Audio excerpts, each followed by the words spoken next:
Do you ever worry if your ideas are really sticking with your group? Well, I'm here to tell you that it's likely not your ideas, it's likely your language. And I'll share more. Just come back after the intro.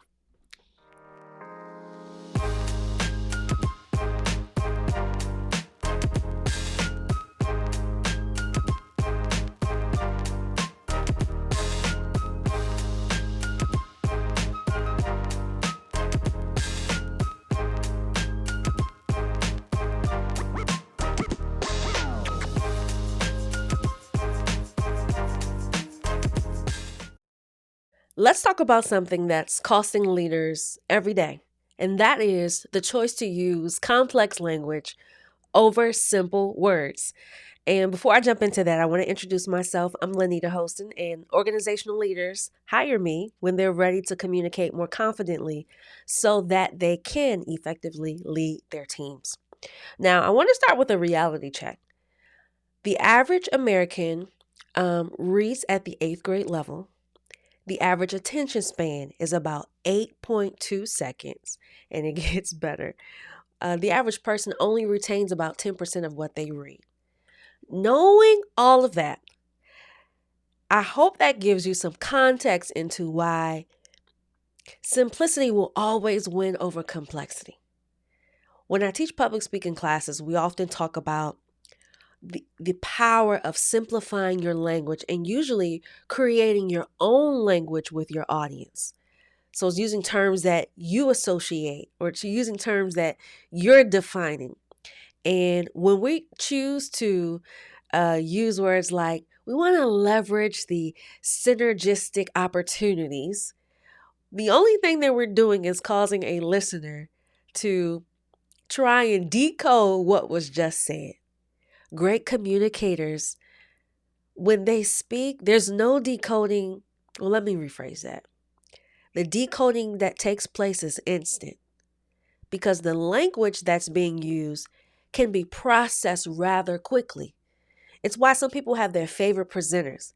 When they are listening to them, they have an immediate application, an immediate connection, an immediate understanding. They don't need a thesaurus or dictionary, or sometimes they don't even need a follow-up question. They're having insights, light bulb moments.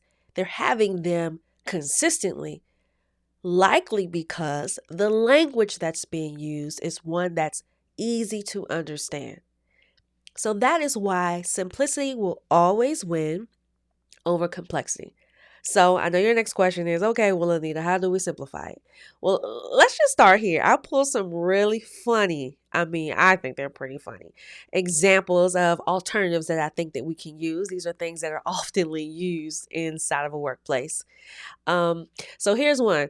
We want to optimize our cross-functional resources. Say what? Just say we want to help teams work better together. Optimize cross-functional, like that has a lot of syllables.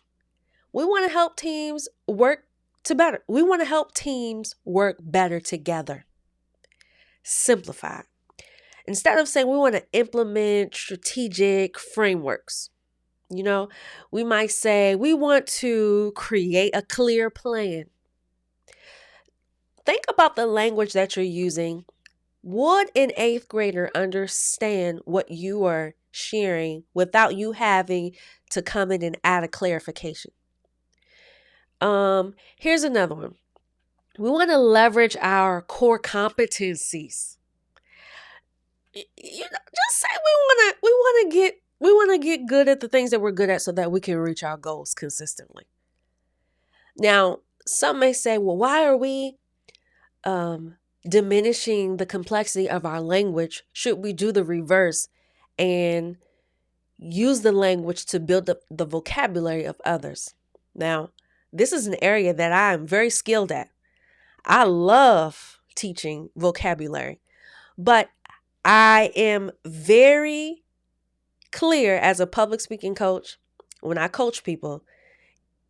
Unless you have a very polished presentation style and a keen awareness of self, What I'm about to tell you next may not be as applicable in the beginning stages of developing your communication skills. This is an advanced technique that I'm about to share that I practice that I do think helps to up level the vocabulary of your listener.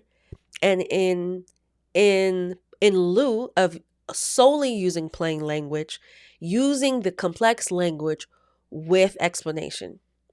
So, an example, let's say just now I just said in lieu of, we can say that that's complex. So, if I were to rewind that and I say in lieu of complex language, what I mean by that is in the place of complex language.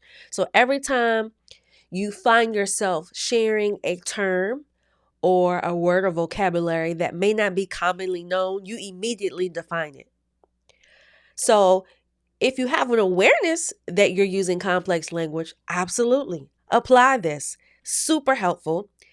If you don't have an awareness though, that concept is not yet applicable to you as you're developing your communication language. What's most applicable is getting you to reframe what resonates with people, and that's simplicity. So, yes, I do want us to up level our vocabulary and expand our understanding of words and knowledge. And that happens through intentional learning. And as our communication skills grow, we can begin to define the things that are complex to our listeners. So I just wanted to throw that out there. So if you feel like I'm speaking to you, here are 3 things that you can do to kind of work on simplifying the language that you commonly share.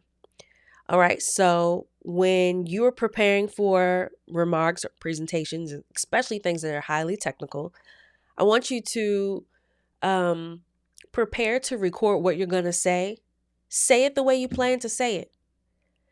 Use all of the language that you are most comfortable with and the terminology that you understand. It's even better if you write this out. And then I want you to read over it and ask yourself, would an 8th grade student understand clearly what I am conveying? Now, if you say yes, keep going. If you say, not quite sure, then there's your green. I'm not even going to say red. There's your green indication, your green light indication. Okay, I have room to grow in my simplification of words. There are some tools to help you do this. We love AI. Of course, you can use Chat GPT. I hope I'm saying that right. I never get the letters in the correct order. There's also Claude. Those are AI tools. They're very similar. But there's also an app called Hemingway, and it's an online tool that's free where you can literally, if you were to write out your remarks, you can copy and paste it, and it will tell you the grade level, and it will tell you which words are complex, which words need to be simplified. Now, that's the free version. If you upgrade to the paid version, and I am not an affiliate of the Hemingway app, I only have the free version. If you upgrade to the paid version, it'll give you suggestions on how to simplify. But if we go back to the Stone Ages where we didn't have AI tools, just look at the words and ask yourself, before I knew what this meant, what terms were I using in its place to desimplify the complexity of simplifying language? So let me know if this resonates with you. The main thing I want you to take away is that your expertise, they're not measured by how well you can explain something using language that is complex. It's measured by how simple you can make things that are complex. The goal is simplicity because the goal is understanding and application and action. And sometimes action, you want it immediately. When we choose to use simplified language, we're saying, I'm okay if the action is delayed as they are decoding what I'm trying to say. And that's just not effective. Now, I want you to drop a comment and let me know what's one of the most complex phrases that you often hear at work, and it's time to we want to throw it away in 2025. Drop that in the comment below. If you're watching on YouTube, I would love for you to hit that subscribe button or share this video with someone who you may feel, could use a little simplicity in their life. Last thing I'll share with you is that I have a free community. You can join at growmyspeakingskills.com. It's free, probably until halfway through the year. And you know how this thing goes. But I invite you to join if you're looking for more technical and free resources to develop your communication skills. That's a great place to be. Now, I'll see you next Tuesday, and we'll jump in on more things communication because I love all things communicating. See you soon. Bye now.